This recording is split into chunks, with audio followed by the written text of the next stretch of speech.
France ने भारत के प्रधानमंत्री नरेंद्र मोदी को बुलाया है, इसलिए भी ये बहुत ही खास मेहमान नवाजी, ये खास अगवानी की जा रही है फ्रांस की तरफ से। दिस इज इंडिया सेंचुरी, ये इंडिया की सदी है, not decade but this is India century. US और India share most important bilateral relationship on planet, यानी इससे बड़ी कोई बायलैटरल रिलेशनशिप अमेरिका की और शायद इंडिया की भी किसी और के साथ नहीं है। ये ऑफिशियल एक स्टेटमेंट आया है मोदी साहब के विजिट के बाद, यानी अभी उस दौरे को भी तकरीबन 10 से 12 या 15 दिन हो चुके हैं। तकरीबन 26 एक राफेल मेरीन एयरक्राफ्ट खरीदेंगे फ्रॉम फ्रांस, और इसी तरह कोई कहा जा रहा है कि 3 जो है सबमरीन्स जो है वो ली जाएंगी। और तो दौड़ में जीतने के लिए ये भी ज़रूरी है कि आप अपने दुश्मन कम से कम बनाएं और अपने दोस्त ज़्यादा बनाएं, जो आपको सहारा दे के आगे बढ़ा सके, जिनको पता हो कि जब ये बढ़ेगा तो हमें फ़ायदा होगा। तो इवन पाकिस्तानी मीडिया में बहुत उसका चर्चा हुआ, बहुत बात हुई। ये वाली बात करना कि प्लैनेट के ऊपर यानी ज़मीन के ऊपर 200 या 205 कंट्रीज हैं और अमेरिका के यकीनन ताल्लुकात और दुनिया से भी हैं, ऐसा नहीं है कि नहीं है, लेकिन ये ऑफिशियल स्टेटमेंट आना कि ऐसा बायलैटरल रिलेशनशिप ज़मीन के ऊपर वो सिर्फ इंडिया के साथ है। आपको पाकिस्तान और इंडिया की रूलिंग क्लास में एक बुनियादी फ़र्क बता दूं, ये नहीं है कि इंडिया की रूलिंग क्लास करप्ट नहीं है, जितनी बड़ी में वहाँ तो $2-2.5 ट्रिलियन की मैशियत है, तो करप्शन इससे बड़ी होगी, मगर वो बड़े एस्ट्यूट लोग हैं। मिसाल के तौर पर 160 बिलियन की तो वो सिर्फ आईटी एक्सपोर्ट करते हैं। यही बात है, दुनिया में सबसे बड़ा जो मुल्क एक्सपोर्ट करता है वैक्सीन, वो करते हैं। अब जय हिंद दोस्तों, पीएम नरेंद्र मोदी, आप सबको पता है कि यार कहाँ गए हुए, फ्रांस गए हुए, ठीक है। फ्रांस जाने से पहले ही पीएम मोदी के स्वागत में पूरा फ्रांस लगा हुआ था।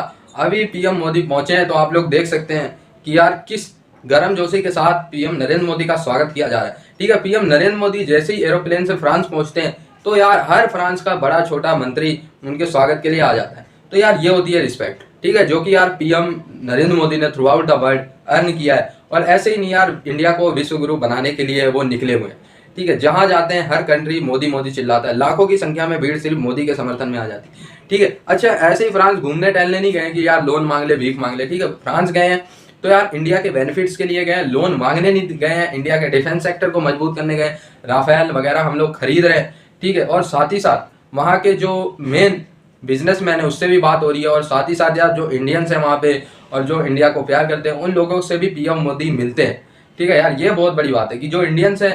अब मैं आपको एक और बात बताऊं, मोदी क्या करने जा रहे हैं। इस वक्त दुनिया की जो सबसे वैल्यूड और जिस पे लड़ाई हो रही है चाइना और अमेरिका की, वो माइक्रोचिप है, वो जो वॉशिंग मशीन से लेके आपके सुपरसोनिक जहाज तक में लगती है, और ताइवान 90% वो बनाता है।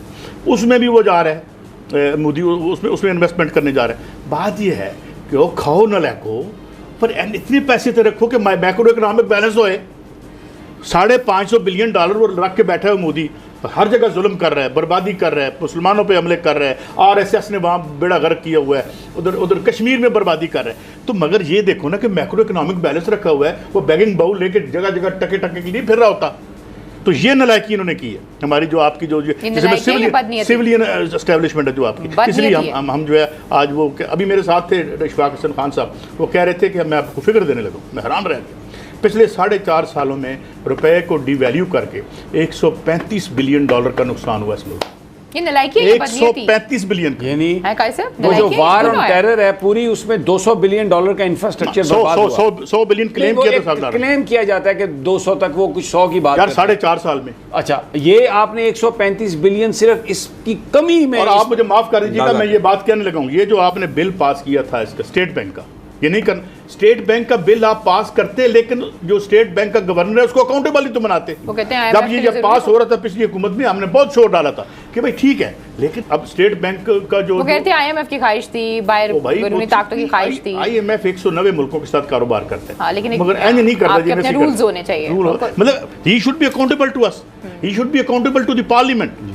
तो वो नहीं हुआ, जिसकी वजह से जनाब। और मोदी साहब एक बड़े इफेक्टिव और डेमोक्रेटिक लीडर है, क्या समझ रहे? थोड़ा सा आपका टेक इस चीज पे चाहूंगा, हालांकि दौरे को खत्म हुए 10-12-15 दिन होने को है। ठीक कह रहे हैं वो, उनके जो सिक्योरिटी कोऑर्डिनेटर है, national security coordinator for Indo Pacific, Kurt Campbell का स्टेटमेंट है जी, तो देखिए ऐसा है कि America as a power, as a state की इंसानों का ही अब बात, इंसानों की दृष्टि से देखिए कि इतनी जदीद पावरफुल कंट्री आज तक, इससे पहले बहुत एम्पायर देखे गए, लेकिन इतना पावरफुल जो अमेरिकन एम्पायर है वो आज तक किसी ने नहीं देखा ह्यूमन हिस्ट्री में। ये तो सच बात है, ठीक है ना। मतलब आप मिलिट्री पावर की बात कर ले, मतलब जैसे इंडिया बहुत समय तक एक इकोनॉमिक पावर रहा, एक फिलोसफी का स्पिरिचुअल पावर रहा, फिलोसफिकल पावर रहा, बट मिलिट्री पावर तो इंडिया नहीं बन पाया।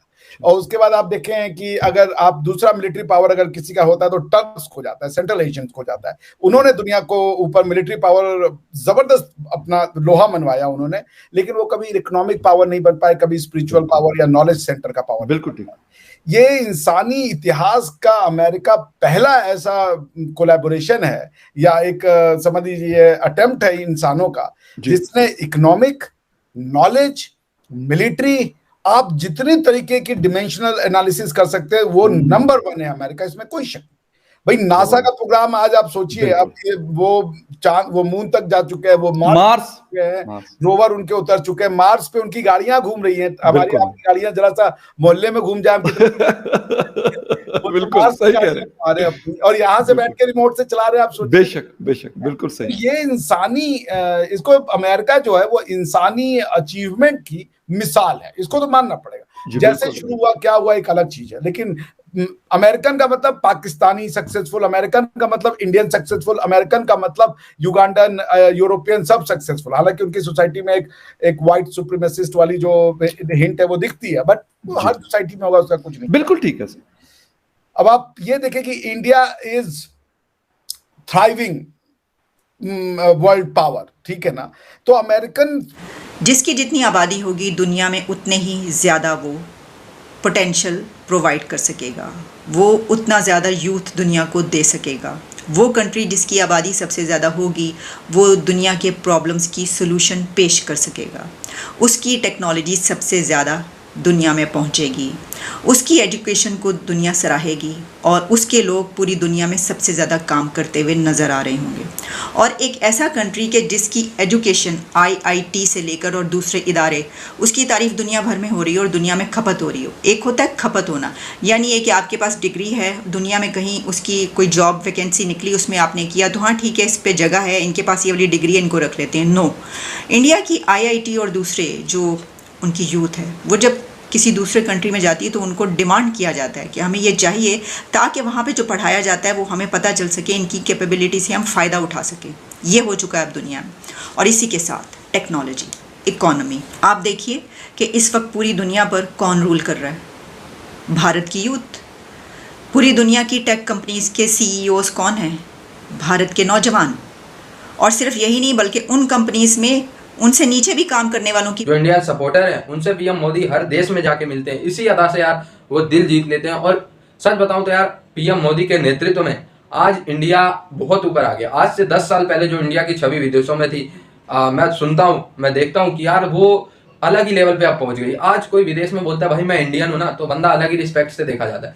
इंडियन, मोदी, ये सब नाम लेते ही बंदा अलग ही रिस्पेक्ट आ जाती है। ठीक है, इसी सेंस में यार कुछ भिखारिस्तानी भी इसका फायदा उठाते हैं और अपने आप को इंडियन बताते हैं। और हालांकि पकड़े जाते हैं तो फिर नंगे होंगे सब कर लिए जाते हैं, बट इंडियन बताते हैं। आप लोग ने देखा होगा कि यार फ्रांस में अतिथि के तौर पे, मुख्य अतिथि के तौर पे PM नरेंद्र मोदी को बुलाया गया।